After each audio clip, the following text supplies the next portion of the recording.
Actress Shalini இன்னும் கொஞ்சம் அசால்ட்டாக இருந்திருந்தாங்க அப்படின்னா அவங்க கைக்கு மிகப்பெரிய பாதகம் ஏற்பட்டிருக்கும் அப்படிங்கிற ரொம்பவே ஷாக்கிங்கான ஒரு தகவல் தான் சமீபத்தில் கிடச்சிருக்கு. அதை பற்றி தான் இந்த ஒரு வீடியோவில் நம்ம பார்க்க போகிறோம். ஆக்ட்ரஸ் ஷாலினி அவர்களுக்கு சமீப காலமாகவே கையில் கொஞ்சம் வலி இருந்து வந்திருக்கு. அண்ட் இந்த ஒரு விஷயத்தை அவங்க ரொம்ப நார்மலாக எடுத்துட்டாங்க. ஏன்னா கொஞ்சம் 30+ ஏஜை தாண்டும் போதே முதுகு வலி மூட்டு வலிலாம் வரும். அண்ட் அப்படியேப்பட்ட வலி தான் இது, நார்மலாக போயிடும் அப்படின்னு அவங்க ரொம்பவே கேஷுவலாக எடுத்துட்டாங்க.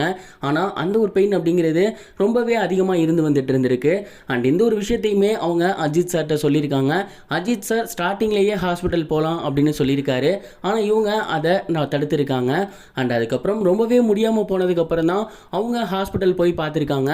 அப்பயுமே அஜித்குமார் சார் இல்லை என்னால் வந்துட்டு இதுக்கு மேலே இதை டாலரேட் பண்ண முடியாது, இப்போவே மைல்டாக பெயின் இருக்கப்போ போயிடலாம் அப்படின்னு தான் ஹாஸ்பிட்டல் கூட்டி போயிருக்காரு. அண்ட் அங்கே கூட்டி போய் பார்க்கும்போது தான் இவங்க கையில் பெயின் இருக்க தெரிஞ்சு மைனர் சர்ஜரி ஒன்று பண்ணியிருந்தாங்க. ஒருவேளை ஷாலினி மேம் இன்னும் கொஞ்சம் அசால்ட்டாக இருந்திருந்தாங்க அப்படின்னா அவங்க கைக்கு மிகப்பெரிய விஷயம் ஏற்பட்டிருக்கும். அதாவது அவங்க கையை அவங்க நார்மலாக யூஸ் பண்ணியிருக்க முடியாது, இன்னும் ஒரு டூலோட ஹெல்ப்போட தான் யூஸ் பண்ணியிருக்க முடியும். ஒருவேளை இன்னும் ஒரு சில வாரங்கள் தள்ளி வந்திருந்தாங்க அப்படின்னா அவங்க கையில் ராடு பொறுத்திருப்பாங்க. அப்படி இல்லைனா ஜாயிண்ட்டுக்கும் எல்போக்கும் அந்த இதில் ஜாயின் பண்ணுற மாதிரியான ஏதாவது ஒரு கருவிகளை வச்சுருப்பாங்க. இப்படி அவங்க கையில் ரொம்பவே தீவிரமான சிகிச்சைகள் ஏற்பட்டிருக்கும். அண்ட் இது அவங்க லைஃப் லாங் கையை நார்மலாக யூஸ் பண்ண முடியாத மாதிரி பண்ணியிருக்கோம்.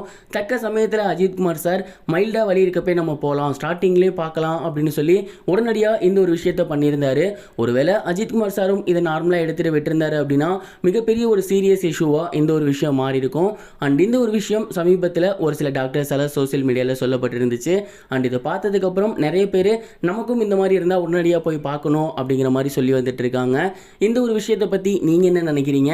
அண்ட் உங்களுக்கு இந்த மாதிரியான அசம்பாவிதங்கள் நடந்திருக்கா? அப்படி இருந்தால் அதை கமெண்ட் பாக்ஸில் ஷேர் பண்ணுங்கள். இது ஒரு புறம் இருக்க ஆக்ட்ரஸ் மீனா சமீபத்தில் அவங்களோட சோசியல் மீடியா பேஜில் ரொம்பவே பயங்கரமாக கோவப்பட்டு ஒரு சில விஷயத்துக்கு கிளாரிஃபிகேஷன் கொடுத்துருந்தாங்க. அது என்ன அப்படின்னா, சமீபத்தில் அவங்களோட ஹஸ்பண்ட் இறந்து போயிருந்தார். அவங்க இறந்து ஒரு சில வருடங்கள் ஆகுது. இந்த ஒரு நிலையில் கடந்த சில மாதங்களாகவே ஆக்டர் மீனா செகண்ட் மேரேஜ் பண்ணிக்க போகிறாங்க அப்படிங்கிற ஒரு தகவல் தொடர்ந்து சோசியல் மீடியாவில் ஸ்ப்ரெட் ஆகி வந்துட்டு இருக்கு. இந்த ஒரு விஷயத்தை ஸ்டார்டிங்கில் மீனா ரொம்பவே அசால்ட்டாக எடுத்துக்கிட்டாங்க. ஆனால் போக போக இந்த பேச்சு அதிகமாக அடிபடவே அவங்க அதுக்கு ரெஸ்பாண்ட் பண்ணியிருந்தாங்க. அவங்க என்ன சொன்னாங்க அப்படின்னா, வெறுப்பாளர்களால் இந்த ஒரு விஷயம் பரப்பப்படுது, இந்த விஷயத்தை முட்டாள்கள் அப்படியே நம்பி அதை இன்னும் பரப்புகிறாங்க. இந்த மாதிரியான விஷயங்கள் உருவாக்கப்படுறப்ப நம்ம அதை ரெஸ்பாண்ட் பண்ணாமல் இருக்கிறதுக்கு காரணம் இது முக்கியம் இல்லை அப்படின்னு தான். ஆனால் போக போக இதுவே இவ்வளோ பெரிய சீரியஸ் இஷ்யூவாக மாறும்போது நம்ம அதற்கான ஒரு கிளாரிஃபிகேஷன் கொடுத்தே ஆகணும்.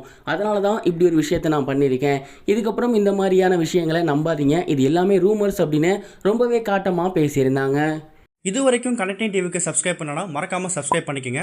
உடனடி அப்டேட்ஸ் பெறுவதற்கு நோட்டிஃபிகேஷன் பெல்லையும் கிளிக் பண்ணிக்கங்க.